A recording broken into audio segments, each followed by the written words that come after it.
There you are. I was worried you might stop to collect treasure chests opened by the Seelie along the way. It would have taken you so much longer to get here. Another conversation I cannot hear. I am delighted to see that you understand what takes priority, and that your adventurer's instinct has not swayed your resolve. Really, I must applaud you for it. You should know. Paimon's head. Okay, I'll try and keep it short. My senses are telling me that this is where we shall find the entrance to the ruins. Oh, cool! Well, what are we waiting for? Let's open it up and see! Patience. This was a sanctuary of great importance to the Hyperboreans. A special process is required to open the gate. Oh! Like the place that housed the Eternal Moon's Marrow? Okay, so what's the plan? Need us to do anything? And just the short version, if you can. Ah, alright then. I was planning to start with some background on the invention of these techniques. Are you sure you don't want to hear it? It's quite informative. Remember what you were saying about priorities? Fine. Simply put, we need 3 human representatives to successfully undergo a process of Kuvaki resonance. Think of it as a test from the 3 moon goddesses to see if the entrants are qualified, with the most recognizable qualification being Kuvaki. Pretty sure Lauma would ace that test. Oh, wait. But we need 3 people. I also have no doubt that the Moon Chanter would be qualified, but we would need 2 other people with the same constitution. Therefore, the most feasible method is not so much to follow the rules, but to figure out how the test functions and find a workaround. I've done some research, and it turns out the mechanism is rather crude. We'll simply need humans to stand before it who have sufficient Kuvaki energy within them. I'm with you so far. How do we get the Kuvaki in them? The easiest way would be transfusion. Take some Kuvaki from Nodkrai's soil, put it into the bloodstream, and get it circulating in the body. So we're going to cheat on the test? Precisely.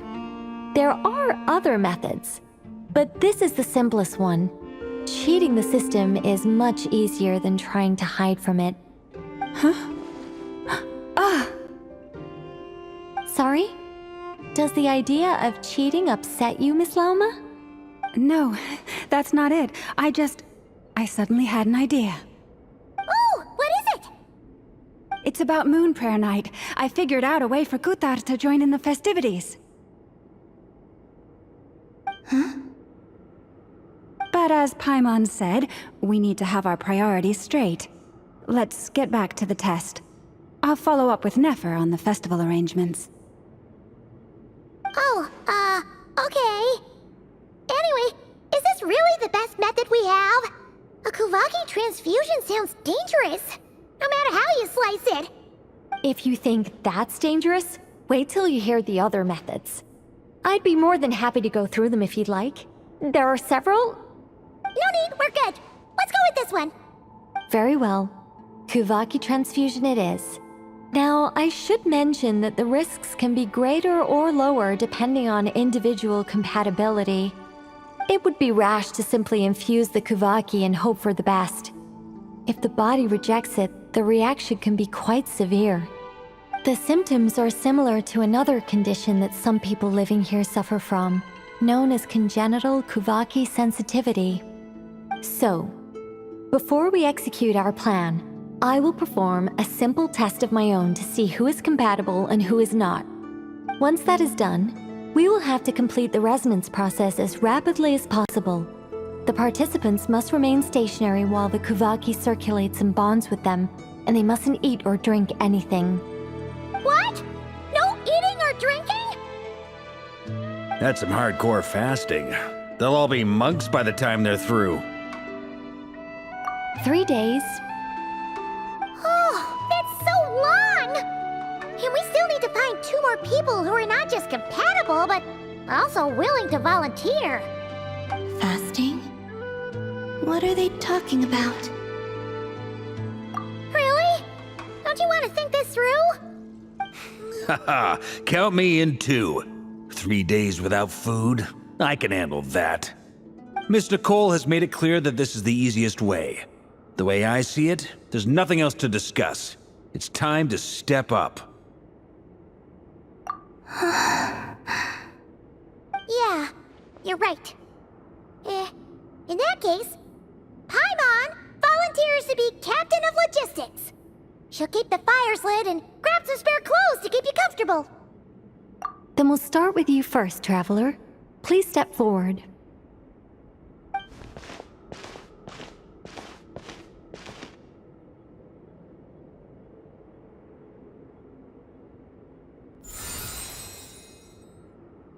How's it going? Do you feel anything? How about now?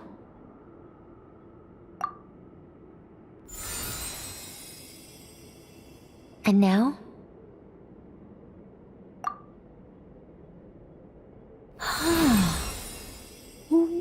What about now?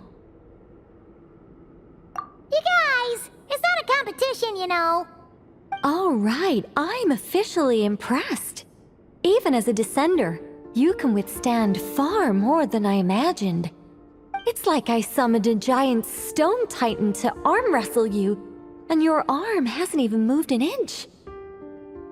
In my last attempt, I infused 5 times the amount of Kuvaki required. Yes, safe to say, compatibility won't be an issue for you. You're eligible to join. You're next, Mr. Varka. Sure, here goes nothing. All right, I'll start where we left off. 5 times the required Kuvaki dose. Whoa, whoa, whoa, hey, wait a minute. How's it going? No, not great. I kind of want to puke. Feels like I've been drinking too much. A few bottles of wine, then a big stein of Dark Horse. With some hard liquor from Leo mixed in. Contest. I'm never gonna live that down. My apologies. I'll lower the concentration and try again. Oh. How's it going now? I'm not as dizzy as last time, but I can still feel it pulsing around. In that case, you wouldn't be an ideal choice, Mr. Varka. Let's try someone else. Okay, let's go ask some of our other friends then.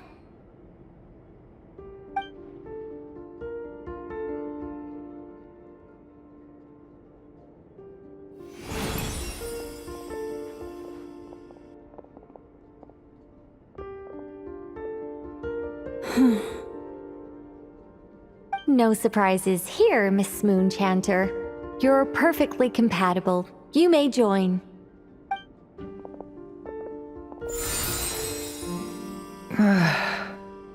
I'm getting a slight headache. Shame. You were so close. Whoa, I'm itching all over. Allergic reaction. We can't have that. Huh? Well, are you gonna start or what?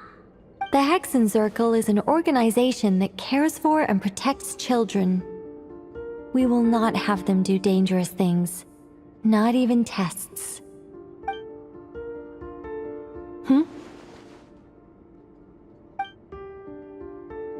Is something the matter? The candidates have to be human.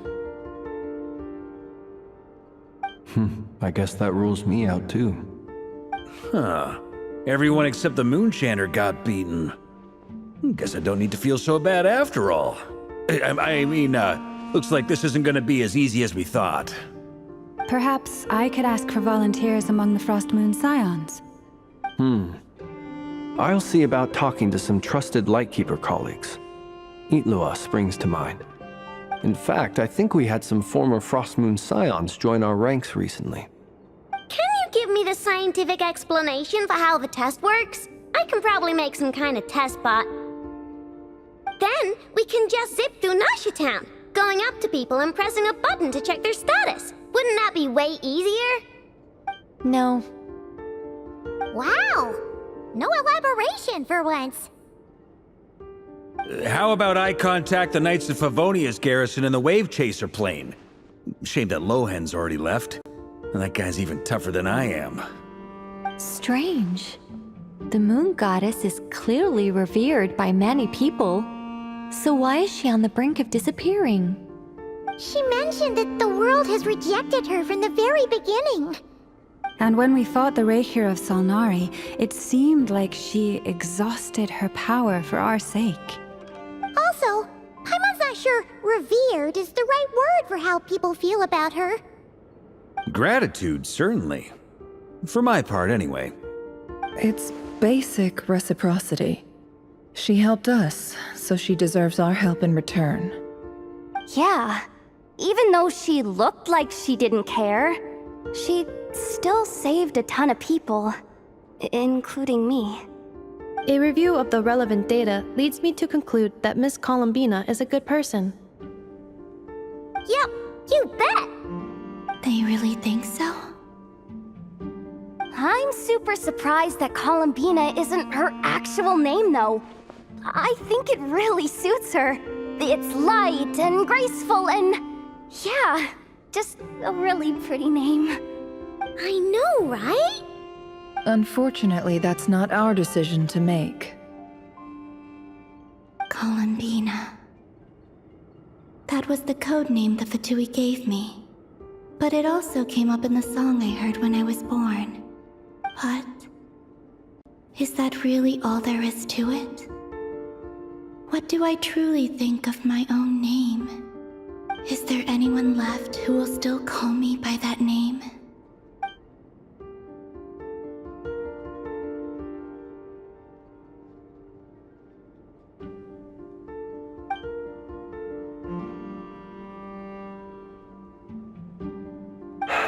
Moonprayer Night is getting closer by the day. We're running out of time. We need to look for other candidates. Then allow me to try. Huh? What are you doing here? You contacted your friends via the Adventurers Guild. Sandrone has been keeping an eye out for something like that, so she informed me. Since I have the ability to accommodate a moon marrow, I should prove to be a suitable candidate. Arlecchino. When can we begin? I see. We can begin right away. How was it? Did you feel any discomfort? Not at all. Then it seems we shan't need to look for additional candidates after all. Great! Cool. Alright, like Paimon said, the rest of us can take turns making sure the three of them stay warm and comfy. Then, my job is to take care of the caretakers. I will ensure everyone receives food and accommodation. I'm ready as well.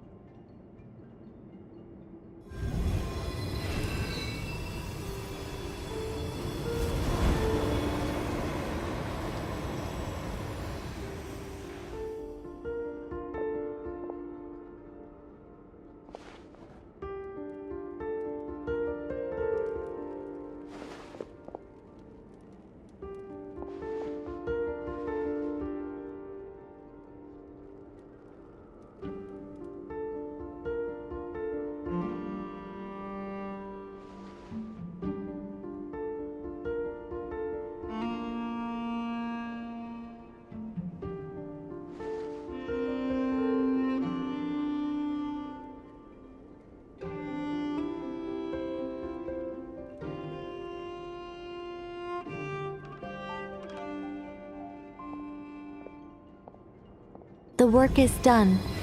The sacred scroll shut. The stars grow dim, the people silent. The white sun sets, the silver moon rises. O path to the temple, appear now before us.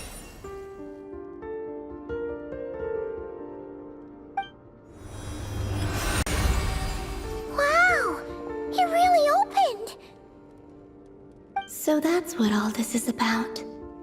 They've been trying to open this gate. Come, let us enter.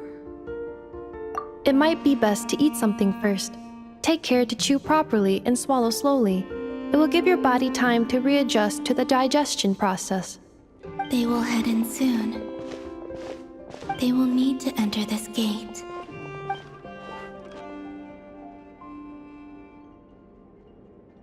Huh? I cannot pass through. Is it because I have no physical body? It has been 3 days. My strength has all but completely faded. Can I really hold on until Moon Prayer Night?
Are these people...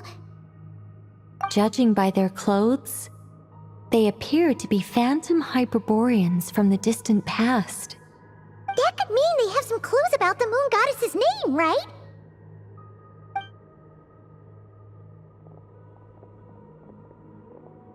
Hey there! Could you tell us what the moon goddess's name is? Sorry. That's probably a weird question, huh? How do we explain this? The moons are long gone, and their goddesses are dead. Their names no longer mean anything.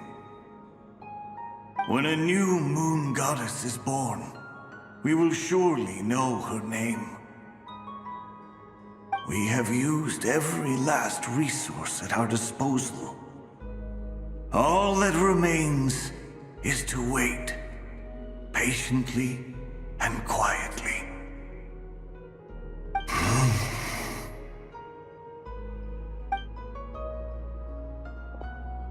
Were the people of the past all this devout? It looks like this phantom doesn't intend to converse with us any further. Surely the new moon goddess he speaks of must be Columbina. Alas, Kuthar's birth came long after the age in which he lived. But, maybe if we find a phantom from a more recent age, they might know Columbina's real name. True. Keep an eye out. We should be able to tell which era they're from by the clothes they wear. Yeah! You've been pretty talkative this whole time.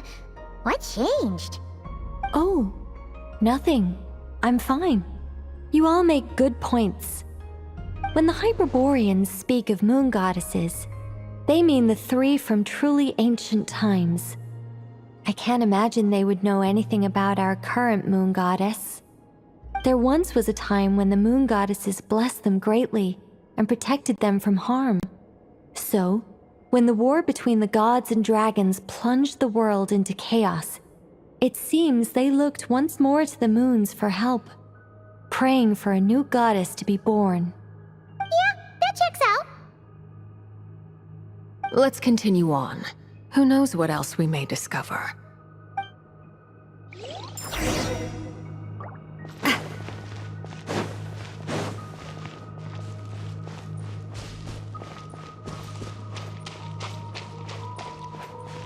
There's a door blocking this path! Not a problem. Try this.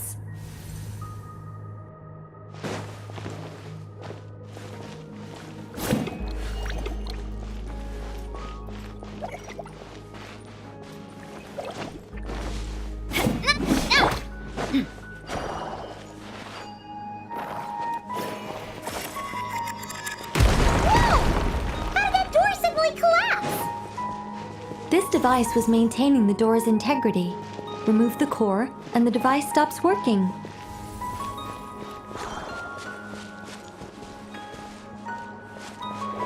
Is this our destination?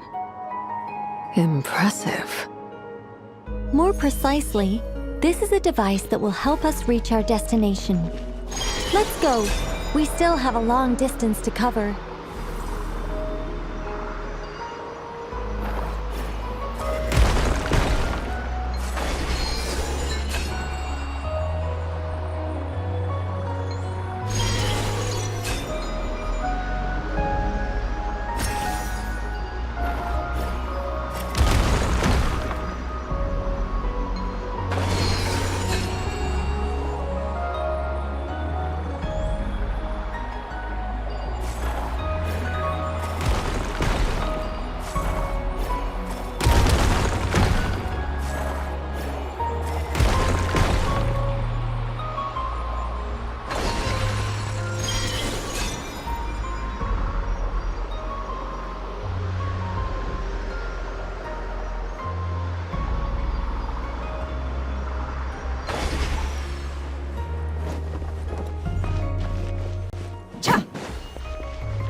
Let's try that device again.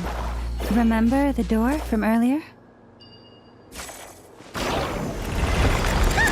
it works in reverse, too!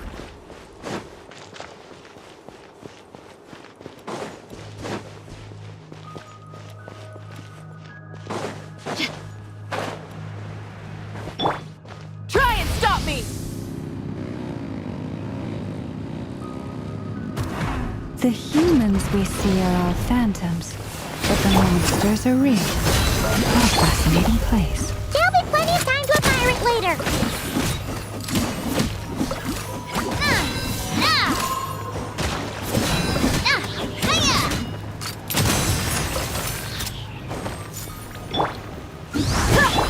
Burn it down! Hey there! Coming at ya! Ha-ha!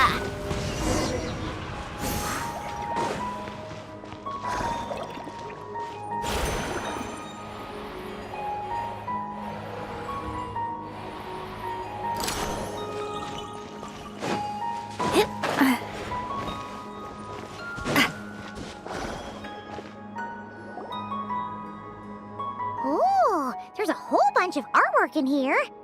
Seems pretty old. Nicole, this is probably your area of expertise. What do all these paintings mean? Let me see. To understand these murals requires some knowledge of the history surrounding the War of Funerary Flame. I shared a little of this with Lauma before. Yes. I think I follow. The dispute between the Moon Sisters, the transformation by Nibelung. Oh no, it's no trouble. I'd be delighted to share the tale again. Alright then. Tevat's 3 moons and their goddesses were brought into being by the will of Nibelung, the then ruler of Tevat. But when the heavenly principles came, they changed the world completely, down to its very foundations. The moon goddesses were nowhere near strong enough to challenge this entity. But the heavenly principles did not view them as heretical entities that had to be removed. Essentially, the 3 moons existed to keep this planet alive and operational. which did not directly conflict with the heavenly principle's aims. Nevertheless, the inherent precariousness of this arrangement would soon be revealed. Nibelung returned. Yes. He did, and thus began the War of Funerary Flame, a battle for dominance between Nibelung and the heavenly principles. Discord would soon emerge between the three Moon Sisters. One would voice the opinion that they should follow Nibelung, for it was he who first hung the moons in the sky. Another would argue that taking sides in the conflict would only bring the world closer to ruin. There was no telling where it would lead, especially since their creator had returned, bearing the perilous power of the abyss. Nibelung would eventually discover their disloyalty. He had all three imprisoned before transforming the moons into weapons with which to fight against the heavenly principles. What? Weapons? Yes, the very moons that had once defended the planet became instruments of death and destruction, striking terror into the hearts of all living things. And although the heavenly principles and the three Moon Sisters had once been at peace, it now seemed that the moons posed an unacceptable threat to Teyvat. It is possible that the heavenly principles did not know of the goddess's imprisonment. If so, the weaponization of the moons would surely have been viewed as an intentional breach of the peace agreement. Regardless of who knew what when, the heavenly principles shattered two moons and flung the other beyond the skies. Whether the goddesses managed to escape Nibelung's captivity after his fall, nobody knows. But this much is certain. From that day on, the moons no longer belonged to Teyvat. The rejection slowly drained their power until eventually they passed away. So that's the full story. You say the moons ceased belonging to Teyvat from then on. Why then would Columbina be born here? That is perhaps due to the lingering connection between the Frost Moon, which was not shattered, and this world. You could see it as the three sisters' dying wish. They never desired war. All they ever wished for was to protect this land. I see. If the final fate of the three goddesses is as you say, then Columbina faces the same grave danger. Our investigation has yet to bear fruit. We must hurry. Yeah, you're right. Let's keep going.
Should we trust him to keep his promise?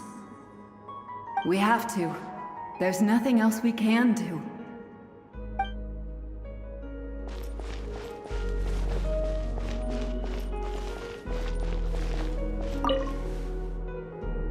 Why? Why do the creators of this world no longer show mercy upon their people? Remember his words. We must change our fate with our own hands. Wait, that's odd. Who is he? Is something wrong? No, not really. It's just that over 30 possibilities emerged in my head, so I can't be sure who he is. It's been too long. My memory isn't as sharp as it once was. Okay. 30. Wow.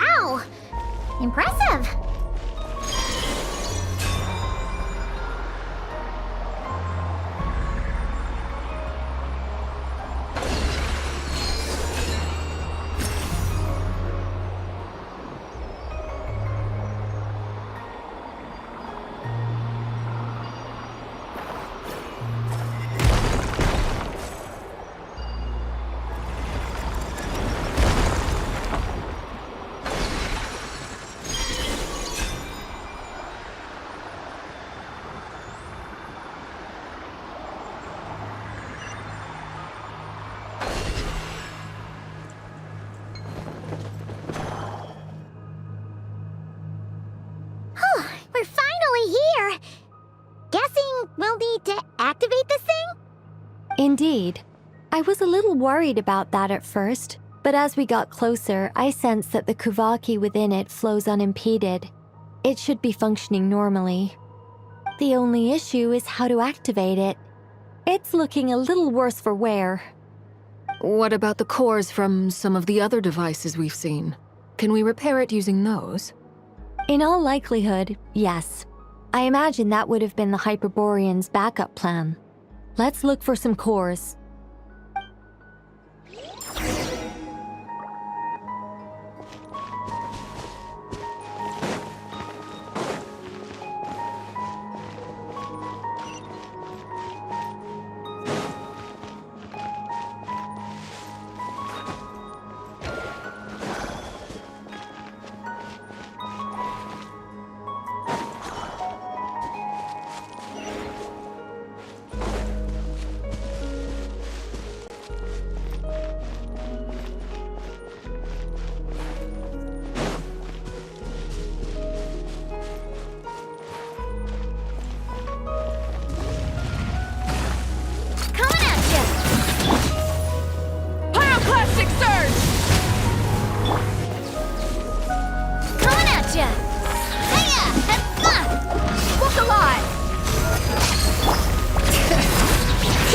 Hear the echoes of the valley!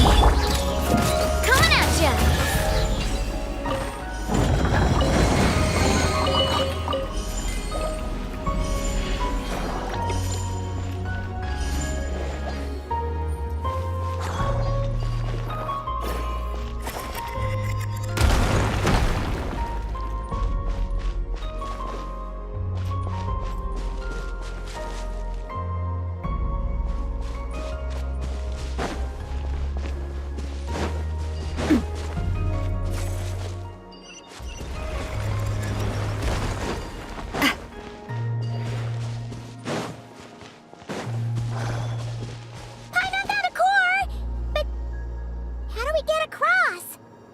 Walk up, then jump down.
device is up and running.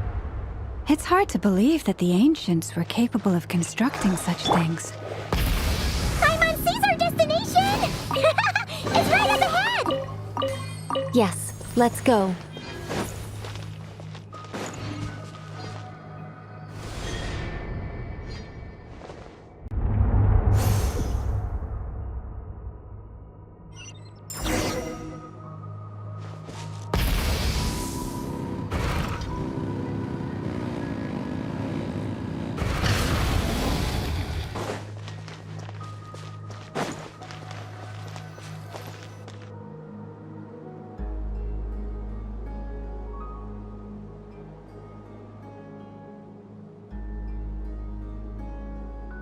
This is where the people of Hyperborea communicated with the moons. We need only place the moon marrow upon this platform on Moon Prayer Night, and we shall be able to open a portal to the moon and send our moon goddess back home. The assumption being, of course, that we can find her first. That's right. You want to know if it's safe there, don't you? And yet, she has no choice but to return. You know this. Oh, that's not the only issue here. This is the end of the line, right? We've explored everything we can. And despite looking at historical artwork and talking to people from Hyperborean times, we're still no closer to learning Columbina's name. If it's not too much trouble, could you tell me exactly what Alice said to you about finding her name? Oh, sure. What she said was... Then your first job is to find it. As a moon goddess, I'm sure she must have a name she identifies with. Neither Columbina nor Kutar is her true name, and she's never really accepted either of them. Is it not also possible that she has never had a true name? Not at any point in history? That would be a hard pill to swallow. But at this point, we may have to accept that that is the truth. No one knows how she came into being, and she certainly doesn't have parents in any sense that we're aware of. Perhaps she was never granted a name at all. But does that mean there's no way to get Columbina back? She's just gonna disappear and there's nothing we can do about it? Huh? Wait, why all this pessimism? Was it the way I phrased this question? You all seem to be taking this in completely the wrong way. Well, just because she's never had a real name in the past doesn't mean she can't have one now. What? Think about what Alice said again. She never once said that you'd have to find a new name, did she? Are you saying what I think you're saying? Yes. Names are anchors that connect us to the world. If she doesn't have one already, then all we have to do is create one, no?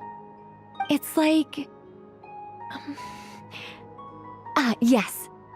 Traveler, when you first arrived in Teyvat, do you think you would have turned around if someone behind you shouted, "Hey, Tumaini"? But what about now? I understand what you mean. Life is a long journey. Even the friends and family by our side can change over time. When people call you by different names, what matters isn't so much the words themselves, but what they symbolize. And of course, whether that resonates with you. Lumine. So, close your eyes and picture the moon goddess in your mind. If you were to call out to her in this moment, what would you say?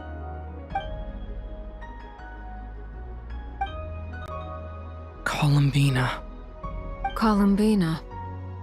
Paimon would call her Columbina too. She has long forsaken everything that Kutar represents.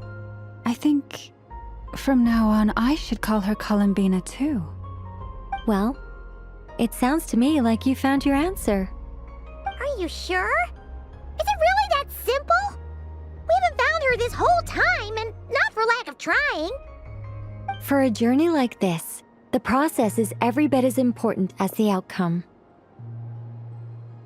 Had you not searched far and wide, rejecting every other answer you were offered? How could you have come to an answer you felt was finally correct? Oh, it all makes sense now. This has Alice's fingerprints all over it. Are you suggesting that mage knew from the start that Columbina never had a real name to begin with? I can't say for sure. But I can definitely imagine her chuckling in satisfaction somewhere right now, saying, "Ah, what fun." Llama! Your antlers! You should hurry. The festive moon has begun to rise. Do not worry, for when you called the name Columbina just now, I could sense that the power within was enough to summon back the moon goddess. The power within what? The name? Yes. So, the thing is... What's wrong now? This is so annoying. I really want to explain how that whole thing works.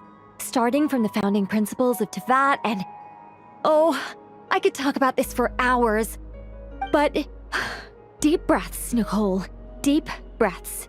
You're an angel. A sober, sensible, solemn angel who has her priorities straight. Okay then. Sorry for asking.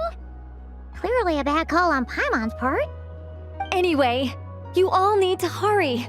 Last thing, remember how it felt when you called out that name. Then it is agreed. By the name Columbina, we shall find her. Then we'll throw her the best Moon Paranite party ever! And at last, we will send her home.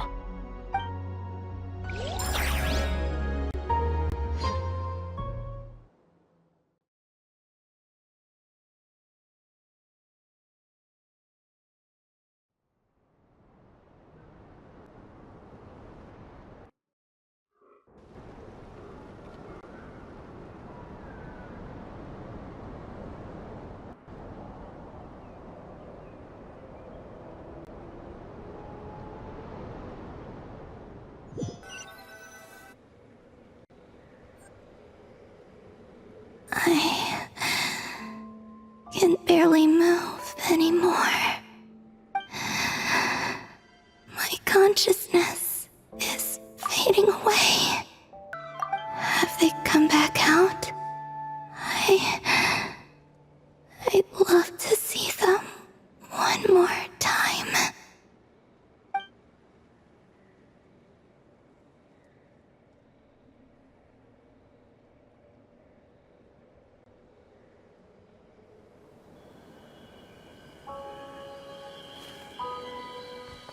They didn't make it.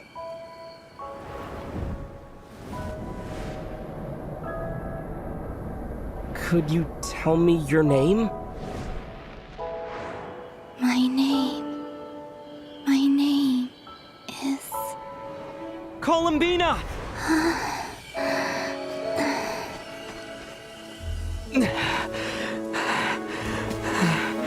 Columbina! Are you here? Columbina! That's the name you gave when we first met. And it's what I've called you ever since. Columbina. It's a fine name. I have many fond memories of Columbina, and so do all of your friends.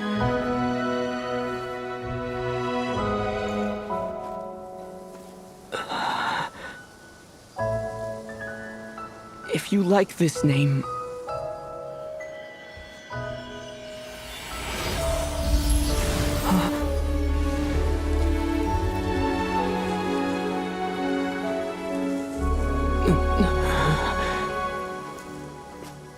Looking for me?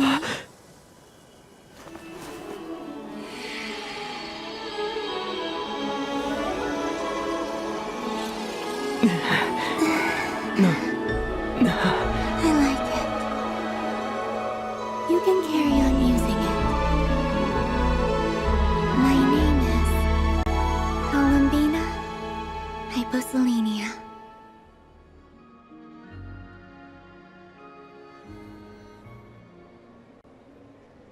Columbina Hyposelenia. That's a wonderful name. I never thought that Columbina would become my real name. But after I met you and my other friends, the things that this name stood for slowly began to change. It went from being a Fatui code name to something my friends call me.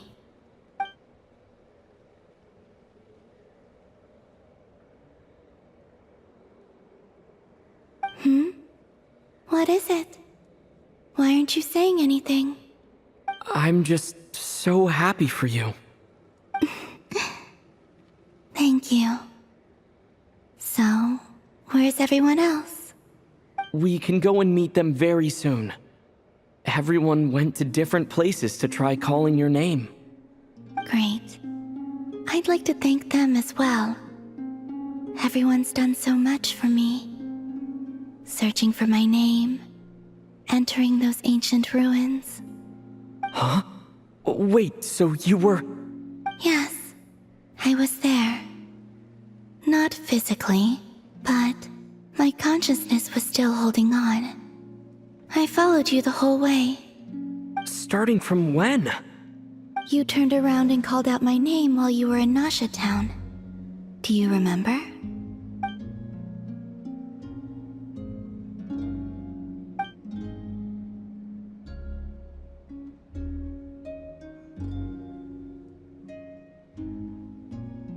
Let's go. We don't want to keep them waiting. Sure. In that case, come with me. But... Before that, could you call my name one more time? Sure. Come with me, Columbina Hyposelenia.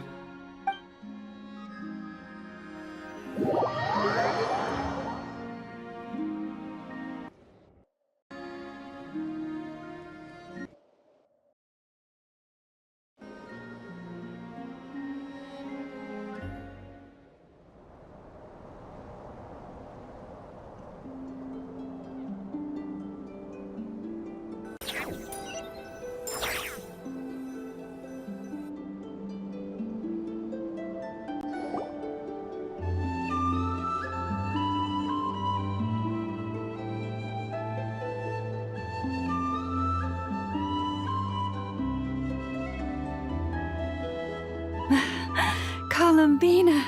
Oh, this truly is wonderful. Llama, I can't breathe.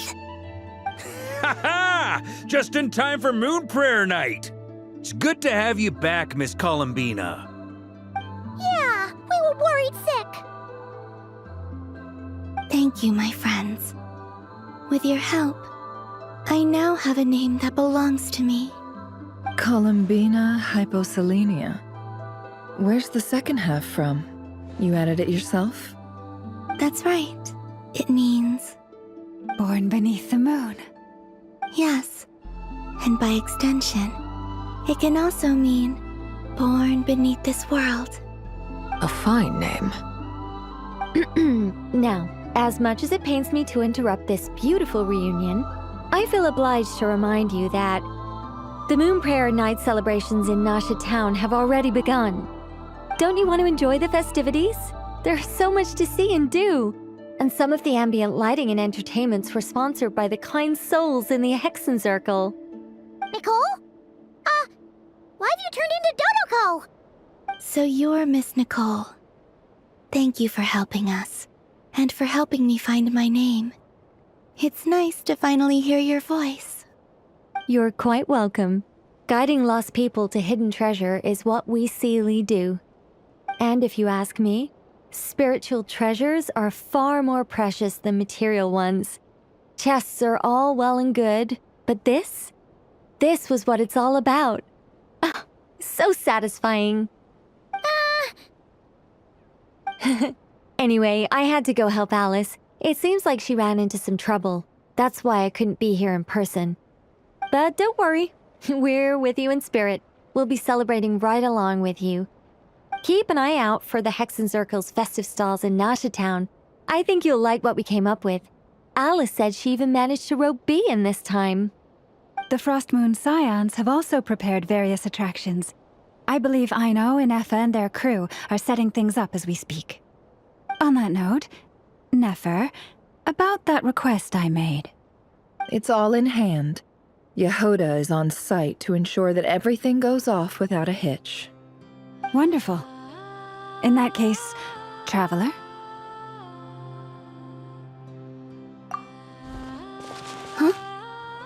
Come on, Columbina. It's time to celebrate the best moon prayer night ever.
Hey, young lady. Would you like some moon prayer night candy? Happy moon prayer night. Oh, yeah. I almost forgot to say. Welcome home, moon goddess.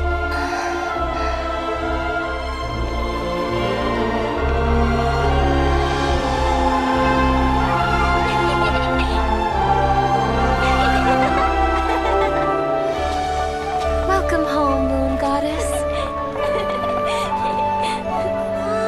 Welcome home, Moon Goddess. Welcome home, moon goddess.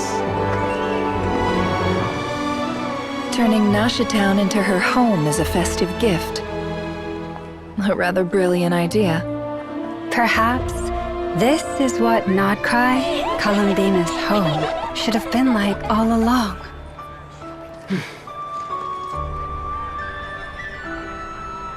Thank you for the gift. I like it a lot.